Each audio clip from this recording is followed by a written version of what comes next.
Olá pessoal, boa noite. Eu sou Alessandro Marim Pietri, psicólogo. Estou aqui hoje para a gente conversar sobre essa perspectiva de ficar em casa, sobre o isolamento social. Todos os domingos, às 18h30, nós vamos fazer esse bate-papo que a gente chamou de Isolamento Fale Mais sobre isso. No domingo sou eu sozinho, sem nenhum convidado, e a ideia é que a gente possa aproveitar esse tempo para tirar todas as dúvidas que ao longo da semana e aqui nos domingos a gente não consegue responder. Então a nossa equipe já montou aí várias dúvidas e a gente vai falar de dois temas, mas vamos também aproveitar para responder várias dúvidas que vocês deixaram e podem deixar aqui. Hoje é um dia mesmo para a gente fazer mais interativo, tá? Os dois temas que a gente pensou em conversar hoje são o bloco dos adolescentes, porque muitos pais acessaram as nossas redes, mandaram contatos pedindo que a gente conversasse sobre a perspectiva dos adolescentes. E ligado a isso, e num outro bloco, a gente vai conversar sobre a perspectiva da educação em casa.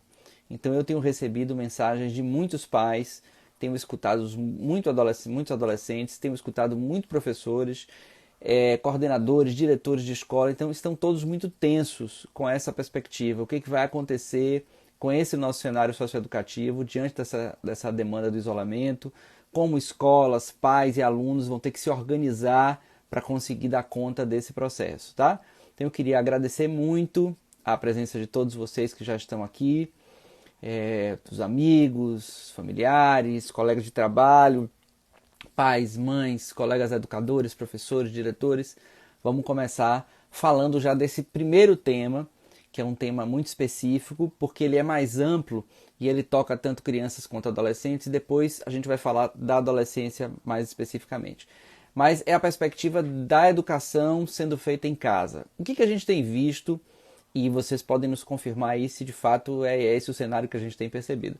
O que a gente tem visto é pais extremamente angustiados, em dúvida de como proceder em relação a seus filhos, com uma dificuldade grande em colocar uma rotina factível dentro de casa, uma rotina que dê para rodar com alguma saúde, com alguma tranquilidade.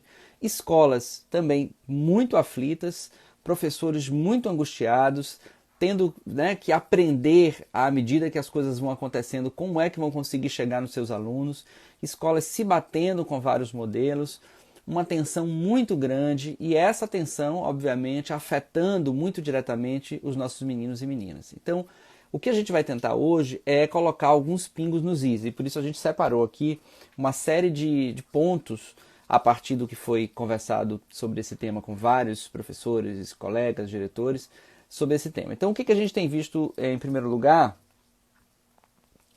o que a gente tem visto em relação aos pais, né? Então, os pais eles estão vivendo uma situação de alto estresse. Por quê?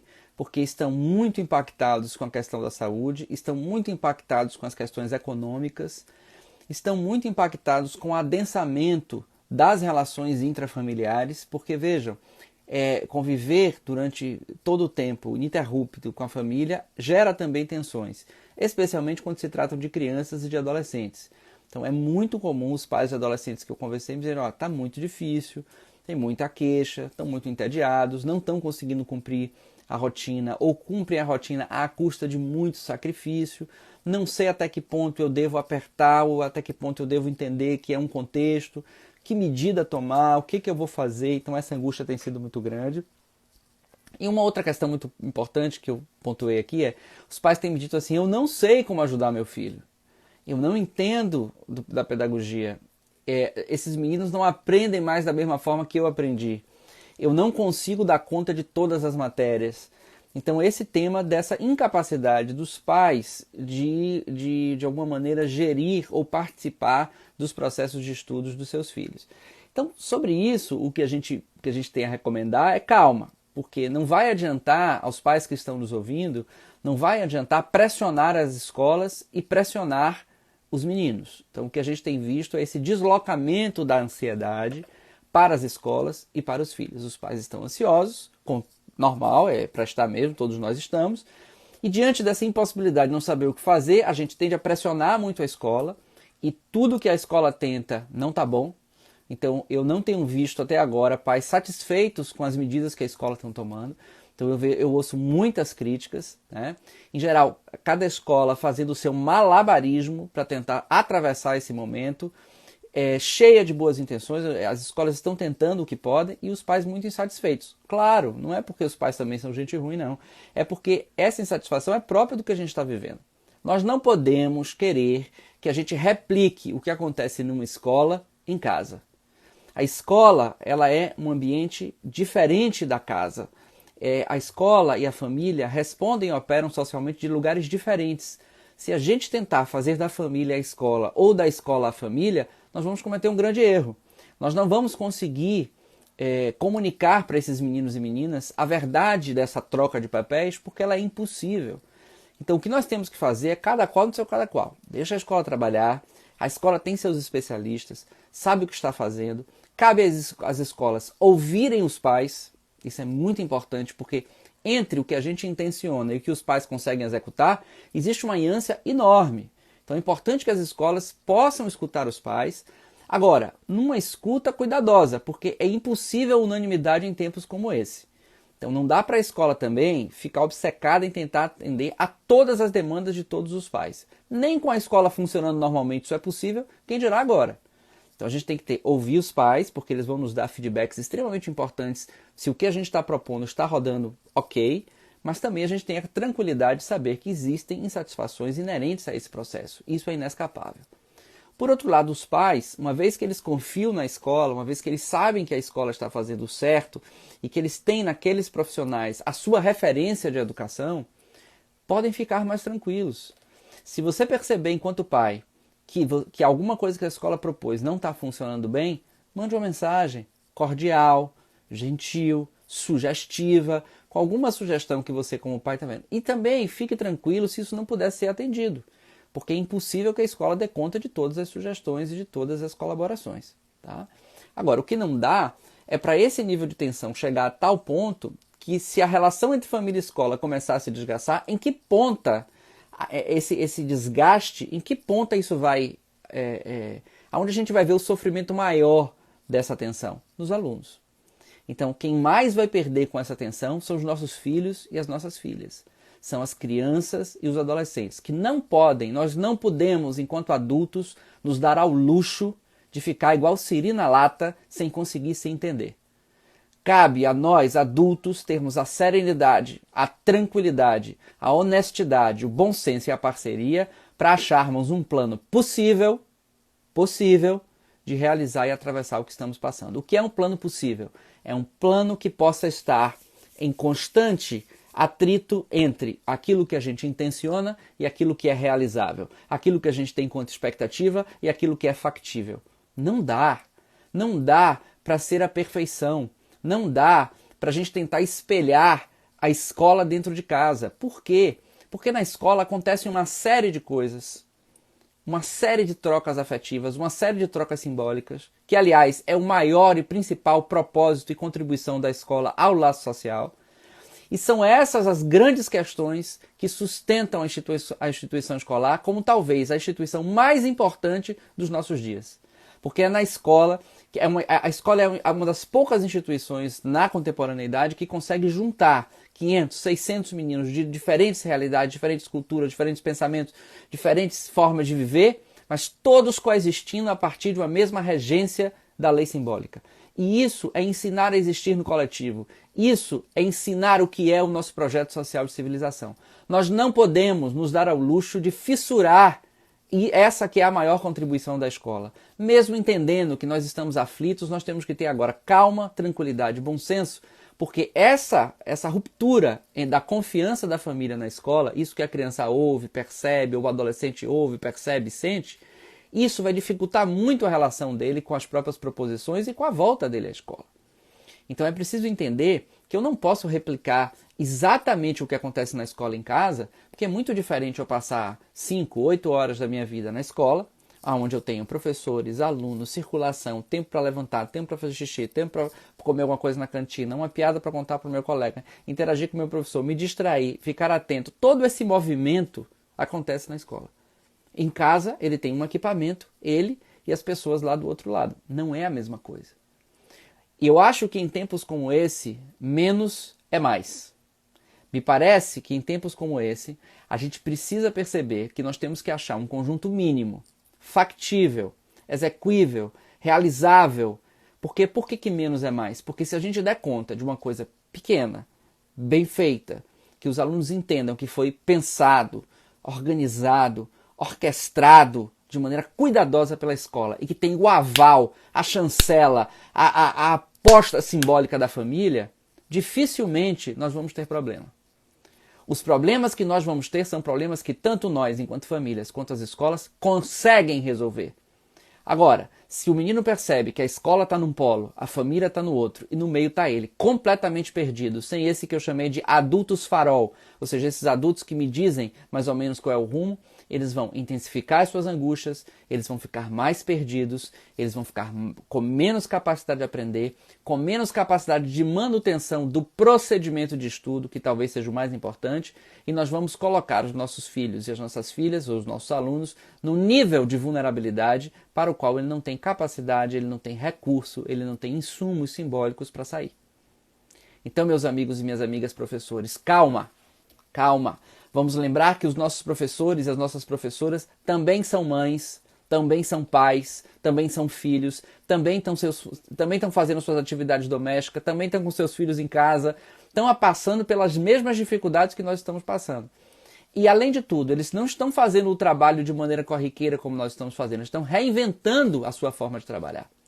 E reinventando a sua forma de trabalhar, e todo professor ele é sempre parte de um coletivo, de maneira coletiva. Então, exigem que esses professores se reúnam entre si, se reúnam com seus coordenadores, troquem informações, planejem juntos, montem planos de aula, montem aulas, montem materiais. Isso tudo está sendo construído agora.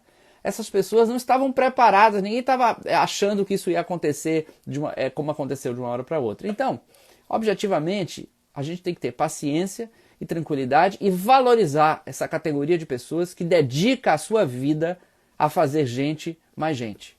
Não tem trabalho mais importante para a atualidade do que aqueles que dormem e acordam fazendo gente. Gente, o fazer das pessoas é muito diferente do fazer das coisas. O fazer das pessoas, ele é diferente. Deixa eu só terminar essa ideia, Nando, que eu olho isso. O fazer das pessoas, ele é diferente pelo seguinte. Quando uma cadeira nasce, ela nasce na sua melhor condição. Ela nasce pronta, ela nasce ideal, ela nasce perfeita.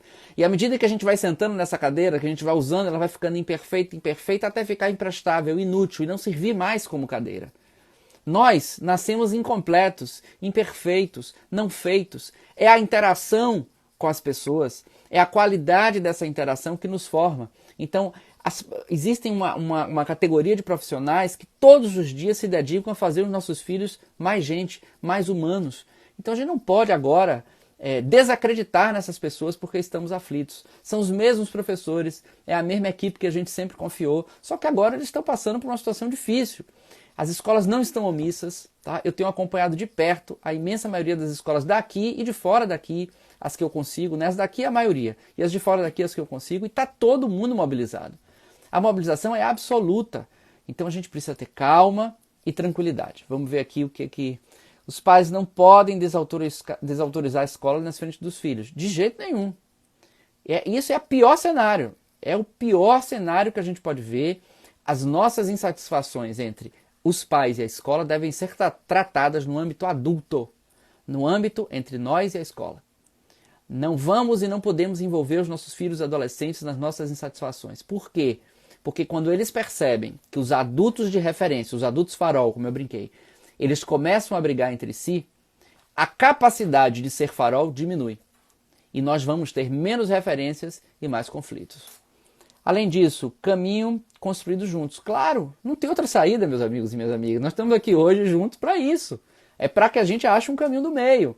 Não adianta inflar a rotina dos adolescentes e não adianta fazer um discurso laissez-faire, ou seja, então é isso mesmo, então estamos em quarentena, estamos em isolamento social, então não dá para fazer nada. Tem que fazer alguma coisa, por dois motivos básicos. Um, porque os estudos apontam que fazendo isso a gente está preservando a saúde dos nossos filhos. E dois, porque eles não vão poder ficar esse tempo todo sem contato nenhum com o processo de aprendizagem. Mas mais importante, quando eu digo processo de aprendizagem, não é a aprendizagem em si, mas o processo. É fundamental que a gente garanta alguma instância procedimental para que estar aprendendo, estar estudando, estar vinculado com o processo de ensino-aprendizagem seja a garantia de manutenção desse processo durante o processo de isolamento e depois dele. Muitos professores estão ouvindo num domingo, estão todos focados no mesmo objetivo. Pois é, esse é um exemplo. Nós temos aqui, eu tenho falado com muitos professores, muitos orientadores, muitos coordenadores. Eu tenho gasto boa parte do meu dia para isso, para tentar acalmar, para tentar ajudar, para pensar como é que a gente pode colaborar. Tenho visto ideias ótimas, tenho visto ideias que são ótimas, quando a gente tenta fazer não funciona. Tá? Tenho visto também que boa parte das ideias que não funcionam dependem muito de um certo acordo com as famílias. Tá? Então, hoje eu conversei muito com a Cláudia Siqueira, lá do Instituto Siddhartha de São Paulo, que está aqui com a gente e que me disse que ela tem criado comissões com alunos, professores, equipe de pedagógica, os pais, para tentar criar núcleos. Essa ideia é muito boa, porque, por exemplo, eu tenho um exemplo muito claro, a escola se reuniu, conseguiu fazer videoaulas, programou isso para as crianças e as crianças não estavam preparadas para isso. Então tinha menino de pijama, tinha garotos no banheiro, tinha escrevendo coisas que não eram apropriadas, os pais não fizeram a mediação e aquela estratégia não funcionou. Não é porque a estratégia é ruim, é porque a estratégia não estava com todas as suas variáveis organizadas para que aquilo funcionasse. Então a gente precisa ter calma, a gente vai cometer erros, a gente vai fazer coisas que não vão funcionar e a gente vai voltar atrás e vai repensar, mas nós vamos nos achar. Não é possível que nós, adultos, pessoas, né, que estudamos, que trabalhamos com isso, não vamos conseguir nos organizar para esse objetivo. Fazer algo, o medo do incerto gera angústia. Claro, toda vez que a gente é defrontado com uma situação nova, a gente fica extremamente angustiado, desesperado, e na hora que a gente tem angústia, a gente atira para todo lado. Tá? Mas isso não pode acontecer no que se reflete à escola. Um outro ponto que eu queria sugerir, e que eu acho que pode nos ajudar, é a perspectiva do seguinte. Quando a gente desfaz da expectativa da perfeição, ou seja, quando a gente admite que o que a gente vai fazer é uma coisa possível, nós abrimos duas janelas que eu acho que são importantes. A primeira é aquilo que a gente realiza, a gente tende a valorizar, porque se ele fica sempre em detrimento de uma expectativa mais alta, tudo que se realiza é sempre a menos. Ou seja, dito num jargão, a expectativa é inversamente proporcional à satisfação. Quanto mais eu espero, provavelmente mais insatisfeito eu vou ficar. Então, a diminuição da expectativa não é aceitar qualquer coisa, não é perder a criticidade, não é o compromisso com a qualidade da proposta pedagógica que está sendo engendrada, não é a impossibilidade de dizer ao nosso filho, olha, agora é o seu momento de se dedicar a esta parte da vida, que é uma das partes mais importantes da sua vida, que é aprender, que é se relacionar com seus colegas, que é se relacionar com sua professora, com as atividades da escola. Então, para isso, você vai ter um lugar, você vai ter um espaço, você tem aqui sua água, você vai ter um tempo. Eu vou parar o que eu estou fazendo, se eu puder, para te ajudar. Se eu não puder, eu vou tentar te dar uma assistência à distância. Mas agora é o momento de você dar conta disso. E eu preciso que você dê conta disso, porque como seu pai, como sua mãe, eu sei que isso é importante para você. Isso precisa ser dito. Isso precisa ser combinado. É preciso que fique claro que para você, para a escola e para ele mesmo, isso é extremamente importante. Além disso, quando eu diminuo a expectativa, eu abro a janela para quê? Para uma série de outras coisas que não foram talvez tão pensadas e que terminaram por acontecer e que deram certo e que a gente pode, talvez, a partir dessa experiência, parametrizar algo que seja bacana. Na hora que eu fico o tempo inteiro comparando ou o meu modelo familiar com o modelo ideal, ou o modelo da escola com o modelo ideal, nós perdemos duas vezes. No modelo familiar, o que a gente vê? Os pais, tudo que eles fazem é menos do que eles gostariam, então eles estão sempre insatisfeitos consigo mesmo, sentem muita raiva, ficam muito irritados porque não conseguem dar conta daquela proposição, começam a achar que é a proposição que está errada, e pode até ser, não estou dizendo que não é, mas há uma parte que precisa ser separado, que é a nossa capacidade de gerir uma rotina em casa, tá?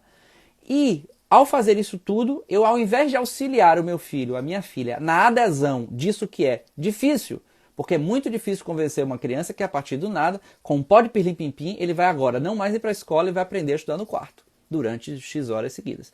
Não é simples, não é fácil.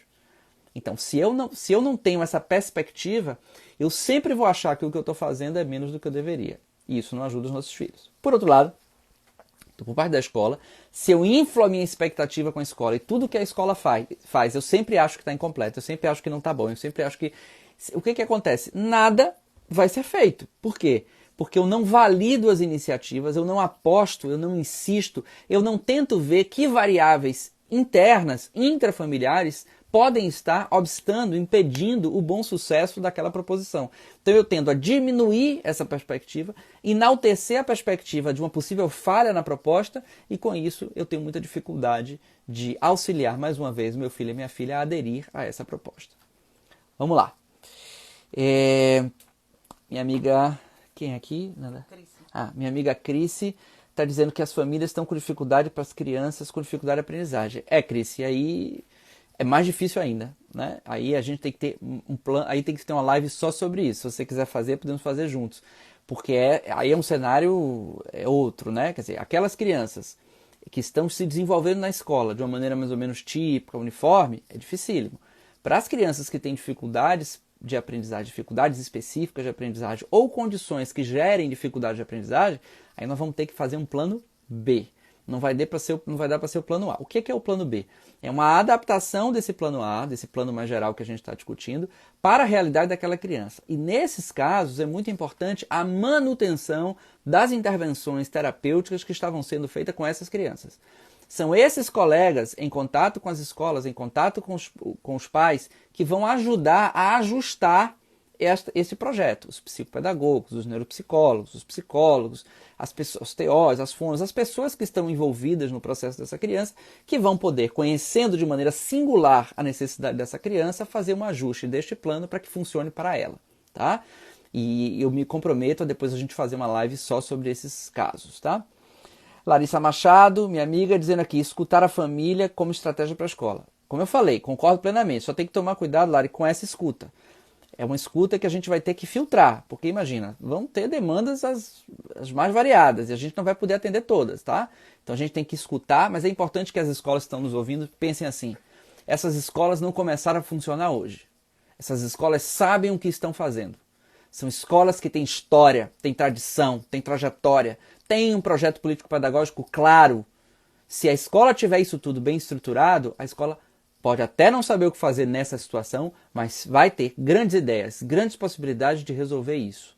Então é preciso ouvir os pais, porque é inédito, a gente não sabe, a gente nunca viveu, mas também é preciso ter a clareza do norte, da espinha, da coluna dorsal da escola como forma e garantia de estruturar um projeto de intervenção nesse processo.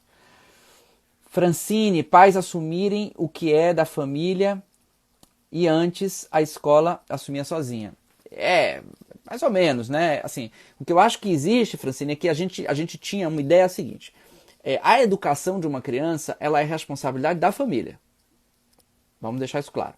E por acaso, existe uma parte desta educação que fica a cargo de uma instituição, que é a educação formal, que sabe fazer isso melhor do que a família. Mas entenda que é um conjunto maior e que dentro está contido a educação escolar. Essa é a primeira premissa que a gente não pode perder, porque existe um fenômeno, especialmente nas escolas de orientação e de gestão particular, de uma certa terceirização dessa gestão como um todo. E é preciso separar isso. Quando a escola tenta cumprir o papel desse grupo maior, ela comete um erro.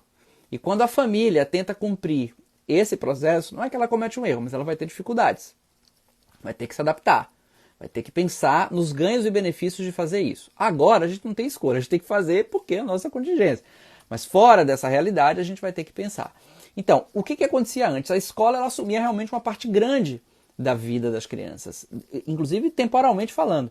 E agora os pais têm que estar dentro de casa, entre lavar um chão, fazer uma comida, botar uma roupa na máquina, fazer o menino estudar, tomar banho, falar com os pais, cuidar da rotina, botar o menino para fazer atividade escolar, fazer atividade física, trabalhar, porque esse pai, essa mãe também estão trabalhando. Então, você imagina, realmente não é uma situação fácil. E é por isso que eu disse, e concordo plenamente, imagino que seja esse o seu pensamento, que a gente tem que achar uma coluna do meio, a gente tem que achar uma justa medida. Não vai dar nem tanto ao céu, nem tanto à terra. Vamos ter que ir com calma para a gente conseguir chegar nesse denominador comum, nesse intervalo, que possa ajudar esses meninos e essas meninas sem essa garantia de perfeição que nos atrapalha. Cláudia está dizendo aqui, vamos compartilhar essas lives com os pais. Acho ótimo. Acho que quantos mais pais ouvirem o que a gente está falando, melhor para a gente, melhor para os pais. E, Cláudio, o meu compromisso é com os meninos. Tudo isso que eu faço, acredite, é para que no fundo, no desdobrar dessas coisas, cheguem nas crianças e nos adolescentes uma contingência de vivenciar essa perspectiva de maneira melhor.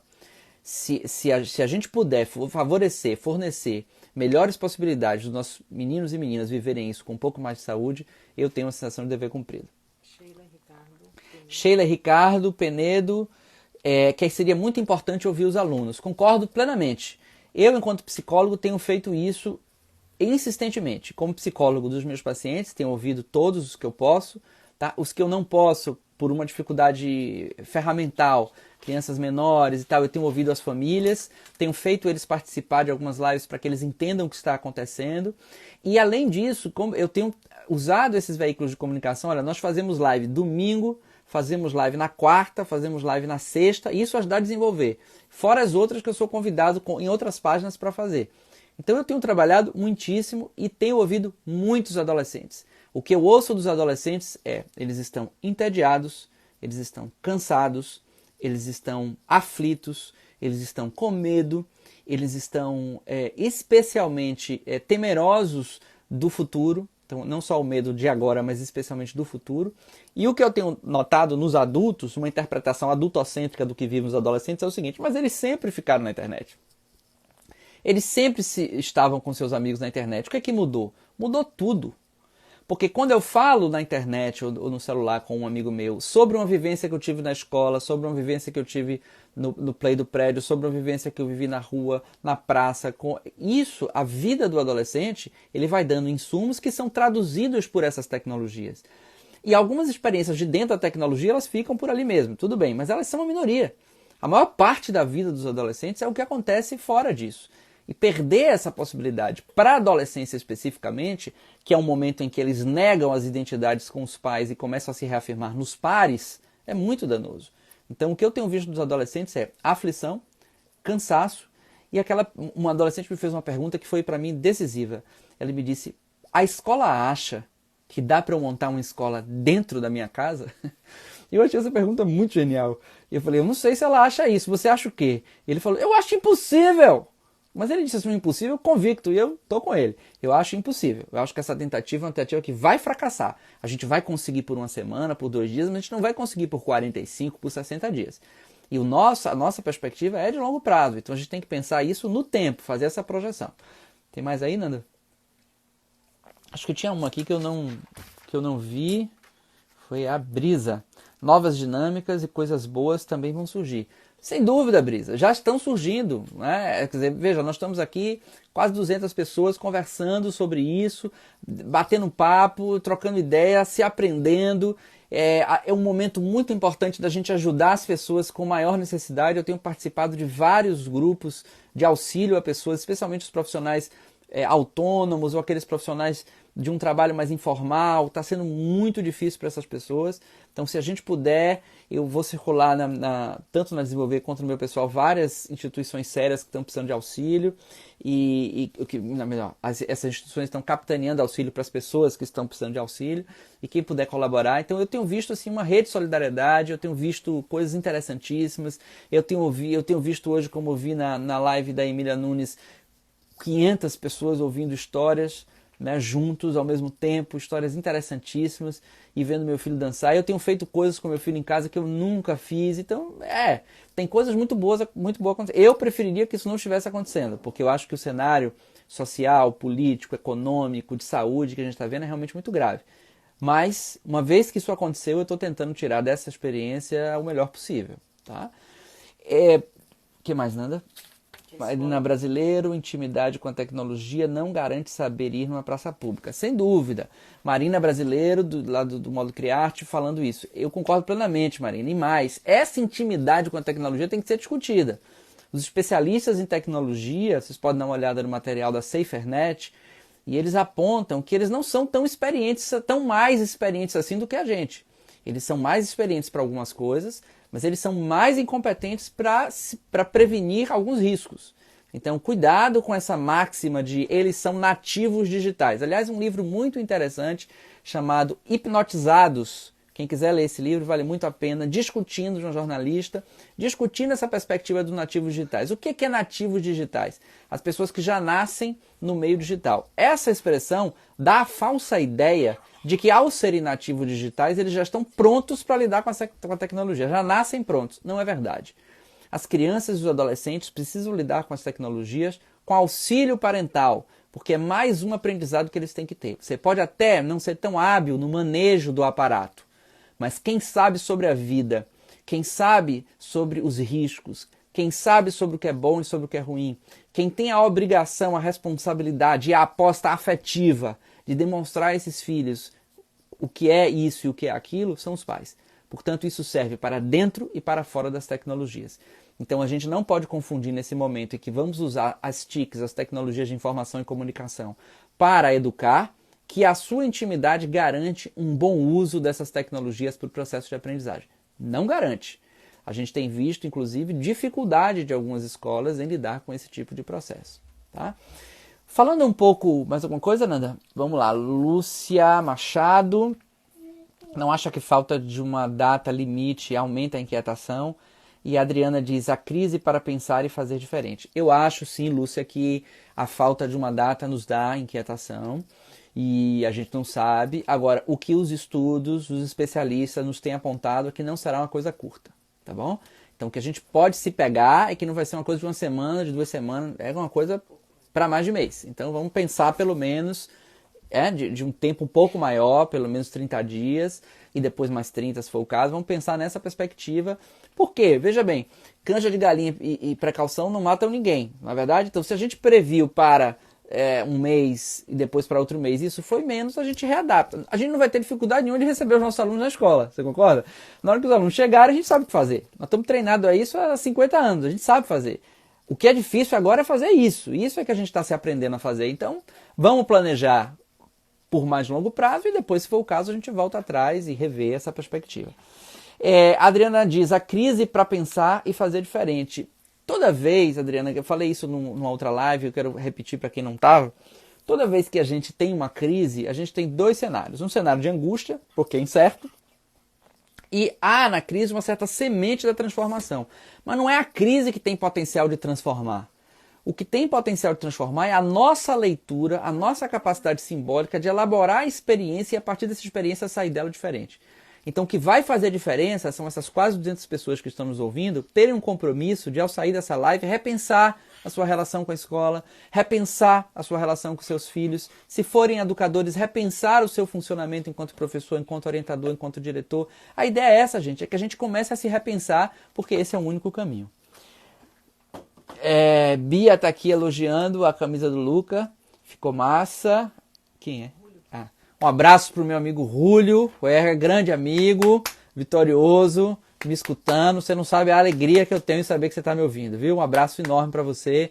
Nós dois sabemos que você está hoje me escutando é uma obra e tanto. Então, um abraço grande. Venha, filho, vem cá. Agora, a Luca vai vir aqui para dar um depoimento.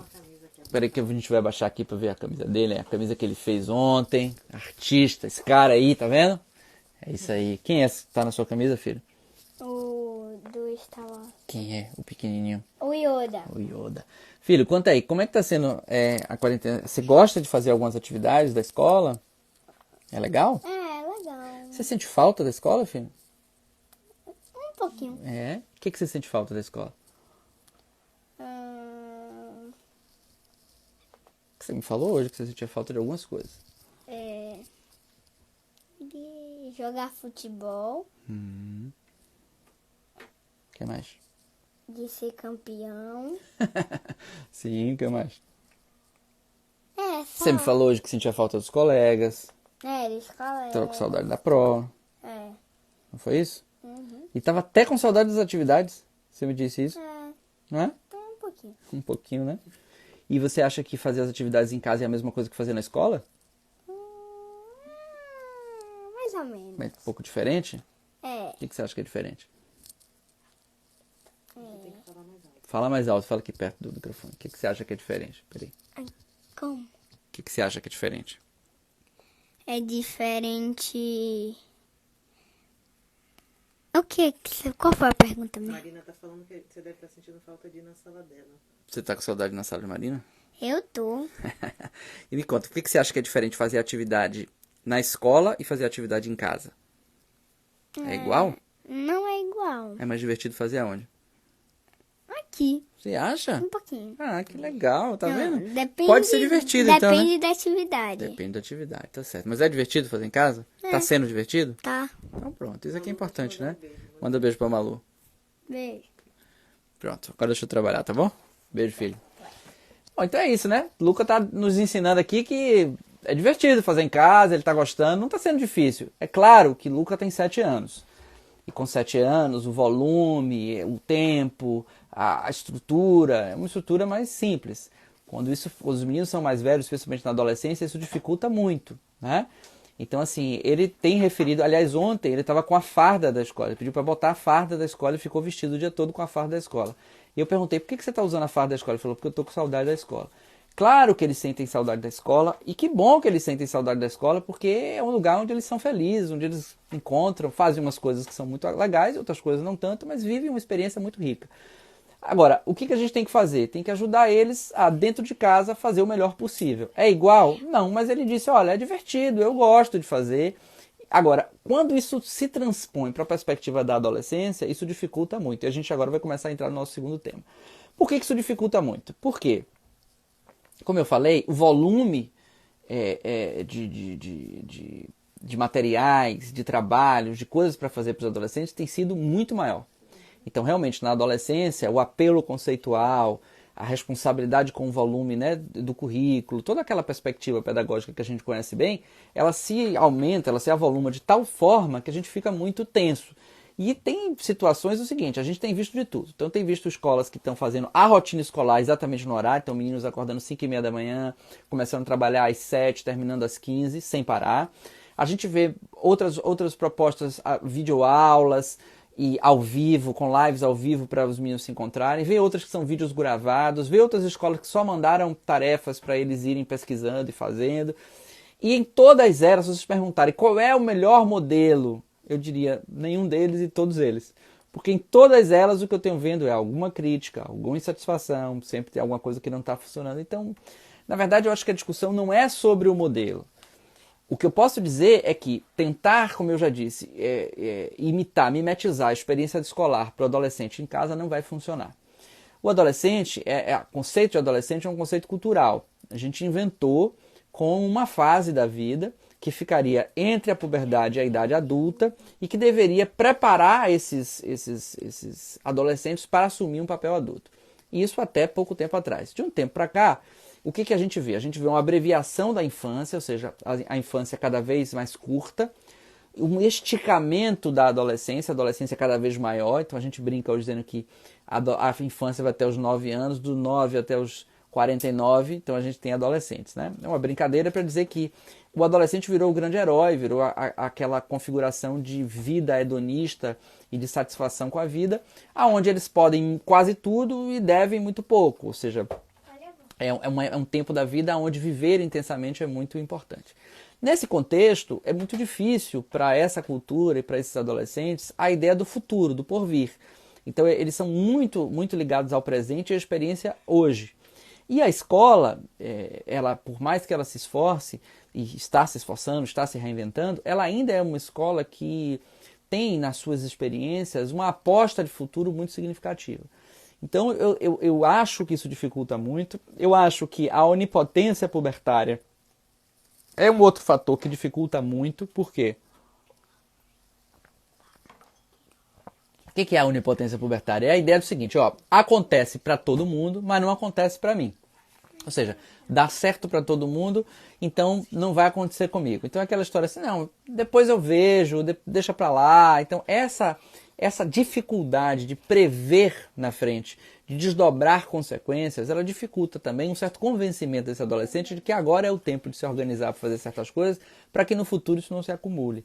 Então eu tenho visto muitos adolescentes me dizerem isso, que não vem sentido, que isso é perda de tempo, que não foram eles que escolheram, que não foram eles, eles foram obrigados a ficar em casa, porque eles também têm um pouco de heteronomia, né? Então eles começam a dizer que isso não é justo, então é difícil convencê-los disso. E um outro aspecto importantíssimo é que eles negam os pais e se afirmam nos pares. E quem é que está em casa colocando esses meninos para cumprir rotina, para fazer as coisas? Os pais. Então, meus amigos e minhas amigas, os conflitos têm sido intensos. Intensos. Por quê? Há uma dificuldade grande em estabelecer rotina, há uma dificuldade grande em retirar as telas, ou seja, em fazer um uso saudável do tempo de tela. O que a gente tem ouvido é um excesso de tela, que as famílias não têm conseguido se organizar. Uma dificuldade de manter uma higiene do sono. Então os meninos que estão com hábitos notívaos, né, estão trocando o dia pela noite. Uma dificuldade com a gestão mínima do autocuidado, tomar banho, trocar de roupa, fazer a própria cama, ajudar em casa. Então o cenário que eu tenho escutado é de muita dificuldade. Dificuldades para gerir todo este processo. E o que a gente precisa, na minha opinião, é chamar essa galera para uma conversa, na linha do que eu já sugeri para as crianças e quero sugerir agora para os adolescentes, e ter um papo reto. Explicar o que está acontecendo, com informações adequadas para a sua idade. Aliás, recebi hoje uma nota da Sociedade Brasileira de Pediatria, fazendo essa mesma recomendação. Depois eu vou soltar no Instagram da Desenvolver e no meu, para que todo mundo possa ver. Felizmente estamos cumprindo mais ou menos todas as recomendações. E esse papo reto deve constar informações que eles possam dar conta e dizer aquela história que eu falei sobre o coletivo. O que nós estamos vivendo é um plano coletivo, é um projeto de sociedade, é para o bem de todos. E isso implica em sacrifícios. Não está fácil para você, meu amigo adolescente, minha amiga adolescente que está nos ouvindo. Não está fácil para nós pais adultos, está dificílimo para os professores, dificílimo para as escolas, está difícil para todo mundo. O que nós temos que fazer é nos unir para fazer o melhor possível. O que significa dizer que existem coisas na vida do adolescente que tem que ser inegociável e coisas que têm que ser negociadas. É importante que os adultos possam estabelecer com esses adolescentes um conjunto mínimo de ações, de rotina, de estrutura para o bem do próprio adolescente, para o bem do seu desenvolvimento. Então, não dá mais para a gente ficar. A gente já tem aí um tempo, né? Um tempo curto, mas o tempo. A gente já viu como essa dinâmica funciona e cabe a gente reconstruir essa dinâmica daqui para frente. Não apenas para o quesito da escola, que é um quesito que a gente está falando aqui. Não apenas para isso, mas fundamentalmente para que ele atravesse esse período de isolamento social com produção de saúde. Para que a gente possa garantir a saúde dele do ponto de vista psíquico, sob pena de agravamento de estados já instaurados ou a instauração de sofrimento psíquico por conta dessa experiência. Então, tem sido unânime com todos os colegas com quem eu tenho conversado com muitos colegas, psicólogos clínicos, psicólogos de outras instituições, gestores de clínicas particulares, e nós temos feito um coro único de professar essas informações como uma crença de que isso efetivamente é o melhor, baseado, obviamente, em referências, em estudos que a gente conseguiu recolher ao longo desse tempo. Então, resumindo, para quem está chegando agora, é importante que o adolescente saiba que existe um plano maior, coletivo, que precisa ser cumprido e que esse plano conta com a sua participação e que ele precisa dar conta, pelo menos, de manter hábitos saudáveis de sono, alimentação, autocuidado e etc. Parceria com a casa, precisa cuidar de alguma parte da casa, numa metáfora de que cuidar da casa é cuidar do coletivo, que ele faz parte desse coletivo. Algum hábito de estudo, tá? A partir das referências que a sua escola der. Se você achar que essas referências não estão funcionando, entre em contato com a escola e sugira, mas não desfaça desses profissionais que estão trabalhando ininterruptamente para oferecer o melhor. Se essas escolas não estão oferecendo o melhor, é porque a gente ainda não conseguiu chegar num modelo bacana. Mas não é por falta de compromisso, não é por displicência, não é por irresponsabilidade. Então, dá um feedback, entre em contato com a escola, vê o que pode ser feito. Mas é muito importante que os pais validem o que está acontecendo para que eles possam fazer essa adesão. É importante ainda que esses adolescentes, ao perceberem esse plano comum, esse plano coletivo, eles possam ter algum tipo de movimentação física dentro da medida do possível, né? E é importante que eles mantenham as suas conexões com os pares. É o momento sim de ampliar o uso de tecnologias. Eles vão usar mais tempo, mas para um objetivo. Que objetivo é esse? Falar mais com os colegas, falar com a família ampliada, entrar em contato especialmente com os avós, que têm perdas muito significativas com o isolamento social e que são um grupo especialmente vulnerável, tanto do ponto de vista biológico, físico, quanto do ponto de vista psíquico. E esse uso pode ser autorizado, essa ampliação, para que ele possa estar em contato com a sua rede. A rede de pares para um adolescente é o ar que a gente respira. É fundamental para a imensa maioria dos adolescentes. Há adolescentes que não são tão ligados a isso, isso não é tão importante, mas eles são uma minoria. A imensa maioria precisa dessa conexão e nós pais precisamos garantir isso. Vamos lá. Rose Sabino, manter o adolescente das 7 às 12h30 EAD é demais. Depende. Depende do que isso signifique para ele, depende da sua capacidade de fazer, depende de qual seja o projeto da escola, depende de ver se é realmente de 7 às 12h30. E se você está vendo que não dá, você tem duas opções. Repactuar isso, dar um feedback à escola para ver se a escola repactua, e se a escola perceber que isso é unânime, com certeza ela vai repactuar. E se você perceber que isso não dá, você vai fazer o que é possível. Você vai combinar com seu adolescente o que é que dá para fazer, porque a gente não pode querer fazer o impossível.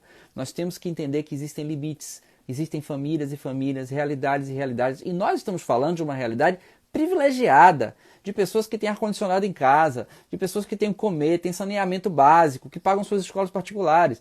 Então isso já é um privilégio enorme. Dentro dessa bolha de privilégios ainda existem funcionamentos plurais, diversos. Então não tem como a gente dar conta de um modelo de perfeição. Rose, conheço você bastante, um abraço para você, um abraço para toda a sua família. Faça o que é possível, o mais perto possível do que seria ideal, sabendo que nós vamos tentar construir dentro de uma viabilidade em cada família. Caroline Bulcão, quando olhamos para o que o mundo está passando, as coisas têm outro significado. Pois é. Concordo plenamente, Carolina. Quer dizer, nós estamos passando por uma situação pandêmica gravíssima, de impactos econômicos, de impactos de saúde, e a gente não está conseguindo se organizar enquanto pais, enquanto escola, para achar um projeto para os nossos meninos estudarem em casa. Não é possível que vocês que estão me ouvindo, não pensem como eu. Cadê o bom senso? Vamos tirar o bom senso da sola do pé e vamos botar na frente dos olhos. Vamos abrir o coração, vamos conseguir dar as mãos e achar uma saída possível. Tá? É isso que eu estou propondo, algo que seja factível, que dê para fazer. Se não der para fazer a perfeição, vai ser feito o que der. E depois nós vamos nos organizar e vamos nos restabelecer. Considerar que pais também estão em home office fazendo as tarefas de casa. Na linguagem do baiano, barril dobrado, triplicado. É dificílimo. Tá? E eu vejo isso aqui na minha casa, na minha realidade. Tá? Nós estamos trabalhando muito. E acho que isso, por um lado, é bom, porque produz saúde, diminui o ócio. A gente não está tendo tempo de ócio. Eu fiz uma listinha de livros e filmes que eu queria ver, eu não consegui até agora, porque a gente está trabalhando um bocado. E isso é bom. Agora, por um lado, dificulta a nossa gestão da agenda dos nossos filhos. Então, tem que ter a escola também tem que ter um pouco de coração aberto com os pais, que os pais não estão conseguindo. Não é porque não querem, é porque está difícil para todo mundo, tá? Samira, Alejandro fez comida, colocou a roupa na máquina de lavar. Abraço, Alejandro, beijo, Samira. Pois é, aqui Luca também hoje tirou roupa da máquina, fez uma série de coisas, né? Ajudou a parar minha barba, a cortar meu cabelo, virou meu barbeiro. E foi uma farra, depois dançou em cima de uma cadeira no banho comigo. Quer dizer, é isso, é transformar essa realidade em coisas possíveis, né? Ensinar esses meninos a importância de cuidar da sua própria roupa, de colaborar, e a depender do contorno simbólico que você faça isso pode ser uma grande experiência. Eu tenho visto famílias também com narrativas, infelizmente em menor número, mas com narrativas exitosas, de coisas que deram certo, de como está sendo prazeroso, de como está sendo legal. Tereza Brasileiro, um abraço, falando sobre a perspectiva da rotina, da importância da rotina. Tereza, todos os estudos... Primeiro assim, antes disso, rotina para a criança é bom e fato. A criança se estrutura a partir da rotina, a previsibilidade é bom para o ser humano. O ser humano adora previsibilidade, o imprevisível é difícil para a gente, custa muito para o nosso cérebro. Então, para a criança, que é um processo, um ser em formação, ou para o adolescente, a rotina é muito bem-vinda. É claro que à medida que você vai ficando mais autônomo, a gente consegue flexibilizar essa rotina. Agora, a rotina em isolamento social, todos os estudos que nós conseguimos colher, quero falar de novo para quem eu ainda não falei, nós nunca tivemos essa experiência. Portanto, a construção desse projeto que nós da Desenvolver estamos fazendo é baseada em estudos de outros lugares, porque a gente não tem experiência aqui. Então a gente está tentando ver como é que as pessoas passaram por isso e o que é que dizem os cientistas sobre isso. O que é que dizem os cientistas? Para manter a saúde mental, precisa, em primeiro lugar, alguma rotina. Quando eu digo alguma rotina e não a rotina, eu estou dizendo que essa rotina é flexível, é maleável, é adaptável à realidade de cada família, mas ela precisa existir. É preciso que a gente saiba que existe uma rotina, porque isso nos ajuda a atravessar essa situação de exceção que nós estamos vivendo. Então eu concordo, Tereza, perfeitamente com você de que, de fato, a rotina ela é estruturante. E esse ineditismo, Cláudio, que você está colocando aqui, Cláudio Siqueira, do Siddhartha, é um ineditismo em várias dimensões. É um ineditismo para a saúde pública, é um ineditismo para a economia, é um ineditismo para as relações intrafamiliares, é um ineditismo para a criança, é um ineditismo para a escola, é um ineditismo para o adolescente, é um ineditismo para nós pais. Então, gente, nós estamos vivendo situações inéditas em todos os âmbitos da nossa vida. Nós não, a partir dessa situação de isolamento social, nós não pensamos, agimos, sentimos, morremos, nascemos, casamos, estudamos, trabalhamos, amamos, não fazemos mais nada igual. Nós fazemos tudo diferente e atravessados por a situação de isolamento social. Então, é o seguinte, nós não estamos vivendo a nossa vida da mesma forma.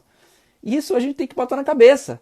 Ninguém vive da mesma forma. Então, eu não posso querer ter a expectativa de que meu filho estude em casa da mesma maneira que ele estudava antes, porque não vai ser. Como ele não vai comer, como ele não vai dormir, como ele não vai viver.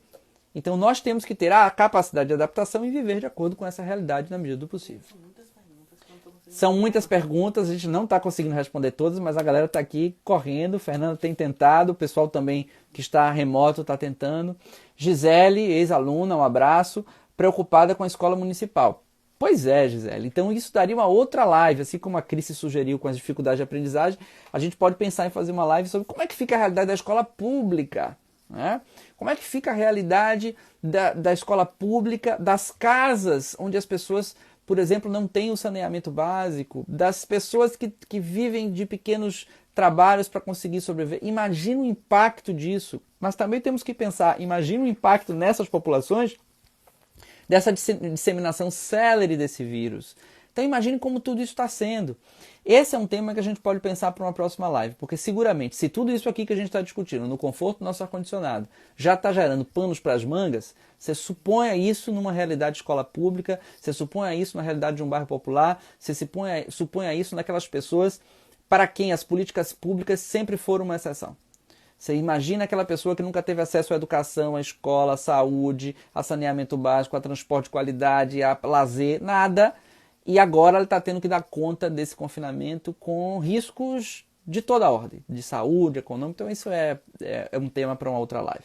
A Gabi Gordilho falando filhos de 2 e 5 anos, dificuldade com as atividades. Os mais novos, a gente até se comprometeu a citar isso hoje e depois fazer uma outra live só sobre os mais novos, é um outro cenário. Eu diria, os meninos mais novos e os adolescentes são as pontas. No meio a gente tem essa criançada toda que vai aí por volta dos 5, talvez até os 12.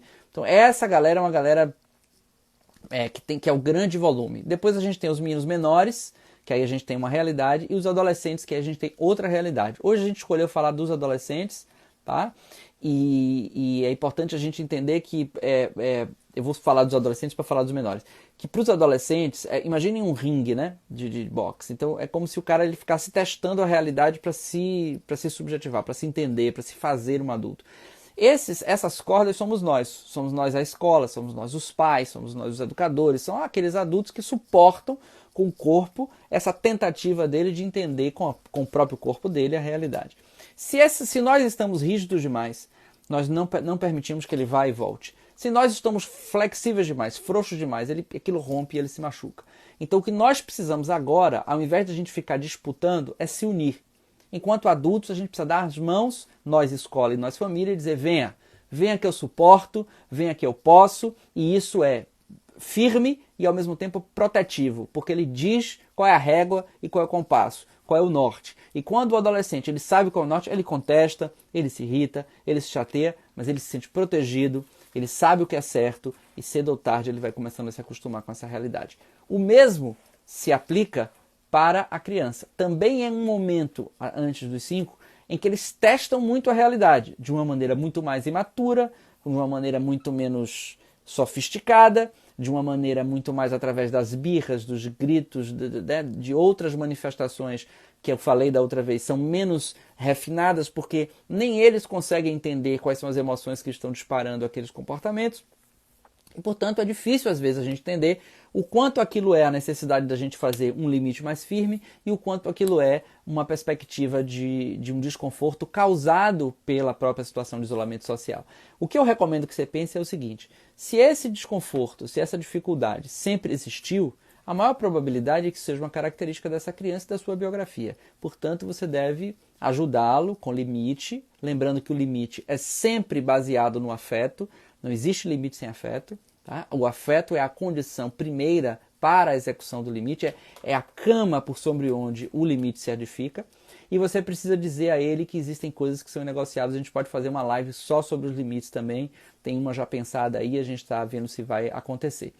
Então, isso é importante. Agora, se era um comportamento que ele não tinha, que ele começou a ter a partir da situação de isolamento e que ele vem marcado por outros símbolos, por outros marcadores, por outros sinais, como por exemplo, fez uma enurese noturna que já não fazia, tá com uma dificuldade, tá com choro fácil, anda mais irritado, tá mais corporal, você está vendo ali que tem outros sinais, aí é provável que essa situação que ele esteja vivendo é o que está acarretando isso. Nós vamos ter que aprender a ler os nossos filhos, escutar os nossos filhos, crianças pequenas, crianças e adolescentes. Obviamente que a escuta de um menino de 2 anos não é a mesma de um de 12 e não é a mesma de um de 16.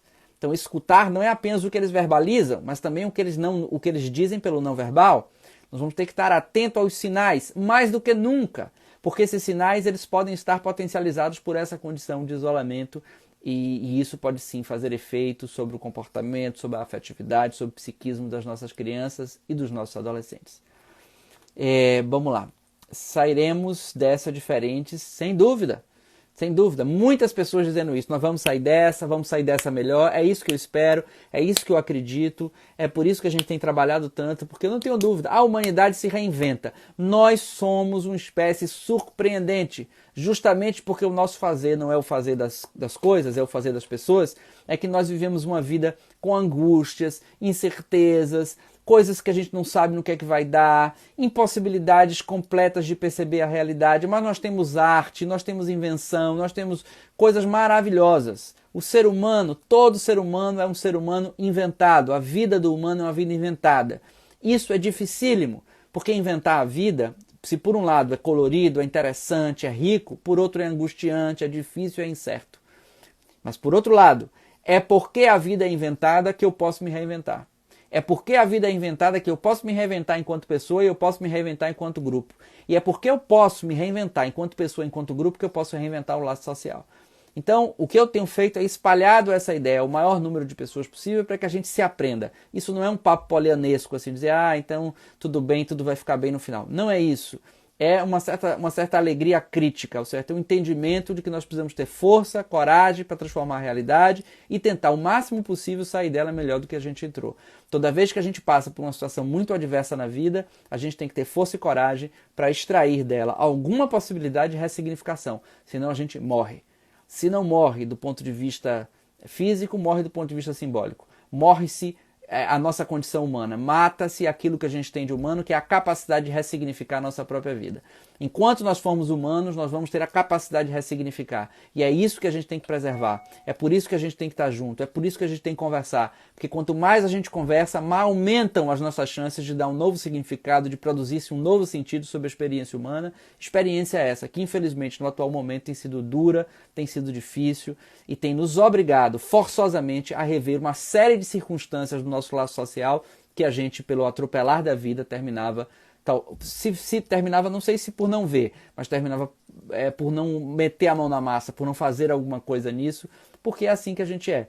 O ser humano ele se modifica à medida que ele é instado a mudar. Quando há um empuxo, quando há um empurrão, quando alguma coisa acontece, aí a gente se vê na necessidade de mudar, e é assim que nós estamos agora. Eu espero sinceramente que a gente possa, ao passar por tudo isso, ter a capacidade de olhar para trás e dizer, olha, foi muito ruim, mas também foi muito bom. Como, aliás, em geral, é a própria vida. Mais alguma coisa? Acho que já tempo já. Então é isso, minha gente. Eu queria agradecer muito a presença de todo mundo. É muita gente. Tô vendo aqui Silvana Araújo, Lil Medrado, Liane. Tô vendo Cláudia, Paula, Helena. Bom, uma galera. Abraço a todo mundo.